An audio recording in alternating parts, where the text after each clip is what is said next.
Bismillahirrahmanirrahim.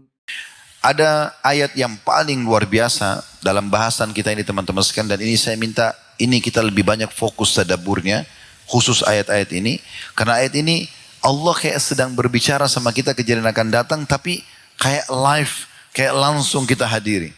Surah Al-Mu'minun, surah nomor 23 dalam Al-Quran. Nah, ini dalam sekali membahas tentang pembongkaran keadaan orang-orang nanti di akhirat sana, dari ayat 95-nya. Maaf, ayat 99-nya. Saya langsung bacakan saja. Allah berfirman, hatta idza jaa ahadahumul mautu qala rabbirji'un. Demikianlah keadaan orang-orang yang banyak kufur kepada Allah, bermaksiat kepada Allah, hingga apabila datang kematian kepada mereka, mereka spontan mengatakan, wahai Tuhanku, kembalikan aku di dunia. Untuk apa kira-kira? Untuk kembali ke makanan favoritnya, untuk kepada proyek bisnisnya. Mereka diceritakan oleh Allah di ayat 100-nya. La'alli a'malu salihan fima tarakt. Kalla innaha kalimatun huwa qailuha wa mi waraihim barzakhun ila yaumi yub'atsun. Agar aku dapat beramal saleh atas apa yang telah aku tinggalkan dulu. Jadi mereka berharap kembali ke dunia, bisa sholat, bisa puasa, bisa zakat, bisa bakti sama orang tua, ya, bisa taat pada pemerintah, bisa segala macam. Sekali-kali tidak, kata Allah. Sesungguhnya itu adalah perkataan yang diucapkan saja. Itu omong kosong, tidak mungkin dia bisa kembali. Dan di hadapan mereka ada dinding yang memisahkan mereka dengan kehidupan dunia. Maksudnya di alam barzah, di kuburan, sampai nanti hari kebangkitan. Ayat 101-nya, فَإِذَا نُفِخَ فِي الصُّورِ فَلَا أَنْسَابَ بَيْنَهُمْ يَوْمَئِذٍ وَلَا يَتَسَاءَلُونَ. Apabila sangkakala ditiup nanti, hari kiamat terjadi, tidaklah ada lagi pertalian nasab di antara mereka. Dan tidak pula mereka saling bertanya. Dalam sebuah riwayat yang sahih dijelaskan, nanti akan ada seorang suami berkata pada istrinya, selama di dunia saya sudah coba berbuat kebaikan pada kamu. Disebutkanlah semua kebaikannya, istrinya akui. Dia mengatakan iya benar. Ini sama-sama dia, mahsyar. Kemudian si suami bilang, saya sekarang bisa minta gak? Satu pahala saja, satu pahala. Berikan kepada saya, bagi satu pahalamu sebagai balas jasa dulu saya baik sama kamu, supaya saya bisa selamat. Jawaban istrinya apa? Saya khawatir kalau saya berikan kepada kamu malah saya yang tidak selamat. Sebaliknya juga ada seorang istri yang mengatakan pada suaminya, saya telah berbuat baik selama di dunia bersama kamu. Disebutkanlah semua kebaikan dia, baktinya sama suaminya segala macam. Suaminya akui ya. Lalu dia mengatakan, izinkan saya mendapatkan satu pahala tambahan supaya saya bisa lolos masuk ke surga. Kata suaminya, kalau itu saya tidak bisa berikan, karena saya khawatir kalau saya berikan saya justru yang tidak selamat. Dan dalam Al-Quran Allah menggambarkan lebih dalam lagi, yauma yafirru mar'u min akhihi, pada hari kiamat orang lari dari saudaranya, wa ummihi wa abi, dari ibu dan ayahnya, wa sahibatihi wa bani, istrinya dan juga anak-anaknya. Likulli imri'in minhum yawma idzin sya'nu yughni. Pada hari itu orang semua berfikir untuk menyelamatkan dirinya saja sendiri-sendiri. Kita lanjutkan surah Al-Mu'minun tadi, ayat 102-nya. Setelah ditiup sangkakala, dibangkitkanlah manusia, mulai dari timbang-timbangan amal-amal mereka. Faman saqulat mawazinuhu faulaika humul muflihun. Barang siapa yang timbangan kebaikannya lebih berat, maka mereka adalah orang-orang yang dapat keberuntungan. 103-nya, waman khaffat mawazinuhu faulaika alladziina khasiru anfusahum fi jahannam khalidun. Dan siapa yang amal baiknya ringan, lebih berat dosanya, maka mereka adalah orang-orang yang merugikan diri mereka sendiri. Mereka akan kekal di dalam api neraka. Ayat setelahnya teman-teman, ini ayat yang luar biasa. Saya tadinya tidak tahu maknanya kecuali letter-let, kecuali setelah saya baca tafsirnya. Ada penyampaian dari Nabi SAW, hadis berhubungan dengan masalah ini. Ayat 104-nya, kata Allah, orang-orang neraka itu, talfahu ujuhahumun nar wa hum fiha kalihun. Mereka nanti mukanya akan dibakar di api neraka. Dan mereka di dalam neraka itu dalam keadaan cacat. Apa maksudnya cacat teman-teman sekalian? Kata Nabi Muhammad SAW dalam hadis sahih riwayatkan Imam Ahmad, sungguh ahli neraka itu saking panasnya neraka sampai membuat bibir bagian atasnya meleleh dan bisa terlipat sampai ke setengah kepalanya, dan bibir bagian bawahnya meleleh sampai melebar ke pusatnya, saking panasnya pada saat itu. Dan ini yang dimaksudkan mereka cacat dalam api neraka. Subhanallah, Nabi sudah berikan kita bocorannya. Di dalam riwayat yang lain, ahli neraka nanti, ya, pada saat itu mereka akan kena panasnya neraka itu.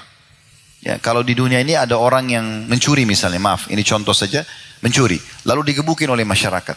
Pada saat dia masih hidup digebukin kan dia rasa sakit, tapi kalau dia sudah meninggal, sudah mati gak bergerak lagi. Saya yakin orang semua tinggalkan, karena orang pikir orang mati gak akan rasa sakit. Masalahnya teman-teman, di neraka gak ada mati lagi. Tidak kenal waktu siksaan itu. Per detiknya kita rasakan sakitnya. Kata ulama, orang dibakar di neraka itu sakit, panas sampai dia hangus, tapi tidak mati. Kemudian dikembalikan lagi utuh juga sakit. Baru dibakar lagi sakit. Begitu terus. Penyesalan yang luar biasa pada saat itu. Mereka cacat di situ. Allah mengatakan di ayat 104-nya cacat. Lalu mereka saking panasnya, kata Nabi SAW, mereka panggil penjaga neraka.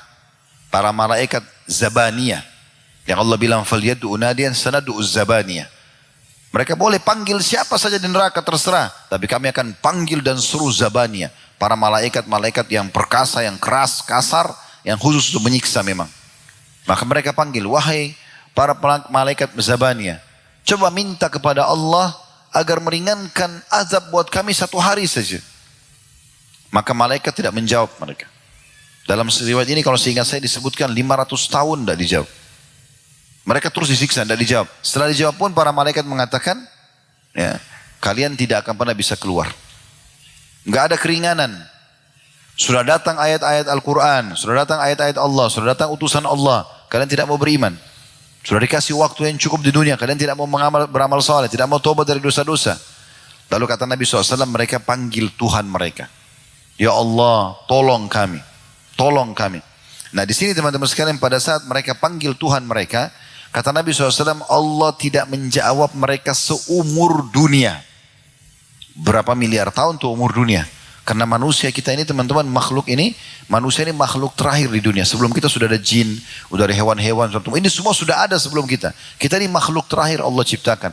Makanya waktu Nabi Adam diciptakan, iblis sudah ada. Mereka sudah ada semua kehidupan mereka. Sudah ada hewan-hewan, sudah ada semua ini. Nabi Adam turun di bumi ini sudah siap semuanya. Sudah berjalan sekian lama. Maka pada saat itu teman-teman sekalian, Allah Subhanahu wa Ta'ala tidak menjawab mereka seumur dunia. Setelah itu pun Allah mengatakan kalimat yang luar biasa. Allah mengatakan qala khsa'u fiha wa la tukallimun. Jangan pernah kalian terhinalah di dalamnya dan jangan pernah kalian bicara dengan saya. Jadi setelah seumur dunia pun miliaran tahun Allah jawab, padahal Allah itu sifatnya Ar-Rahman Ar-Rahim, Maha Pengasih, Maha Penyayang. Tapi mereka lupa Allah juga punya sifat yang lain, syadidul iqab, sangat berat siksanya bagi para pembangkang. Setelah seumur dunia pun Allah baru jawab, kata Nabi SAW, Allah mengatakan ikhsa'u fiha wa la tukallimun. Terhinalah kalian di dalam neraka itu dan jangan kalian berbicara dengan saya. Kata Nabi SAW, setelah Allah menjawab itu mereka sudah putus asa, mereka tidak bisa lagi apa-apa, sampai akhirnya keluar dari tempat keluarnya air mata mereka darah. Dan ketahuilah neraka itu penuh dengan air mata mereka. Sampai-sampai kalau kapal ingin dijalankan di atas air mata mereka maka bisa jalan. Allah mengatakan dalam 105-nya, lanjutkan surah Al-Mu'minun, alam takun ayati tutla alaikum wa kuntum biha tukadzibun. Bukankah ayat-ayatku telah dibacakan kepadamu sekalian? Allah berfirman, Bapak Ibu jangan buat ini, Bapak Ibu kerjakan ini, sudah sampai. Tapi kamu selalu mendustakannya. 106. Qalu rabbana ghalabat alaina shiqwatuna wa kunna qauman dhalin. Maka mereka ahli neraka mengatakan, ya Tuhan kami telah dikuasai oleh kejahatan kami, hawa nafsu kami, tetap mau menipu, tetap mau menggunjing, tetap mau menjatuhkan orang lain, tetap ini dan itu. Dan kami termasuk orang-orang yang sesat. 107-nya, Rabbana akhrijna minha fa in udna fa inna zalimun. Ya Tuhan kami, tolong keluarkan kami sekarang dari neraka ini, kembalikan kami ke dunia lagi. Kalau kami kembali juga pada kesalahan kami, sungguh kami termasuk orang-orang yang zalim. Maka di saat itulah Allah mengatakan 108 yang tadi yang saya bahasakan atau sebutkan hadisnya, qala khsa'u fiha wa la tukallimun. Allah berfirman, tinggallah dalam keadaan hina dalamnya dan jangan pernah bicara kepadaku. Jadi Allah SWT menghinakan mereka teman-teman sekalian.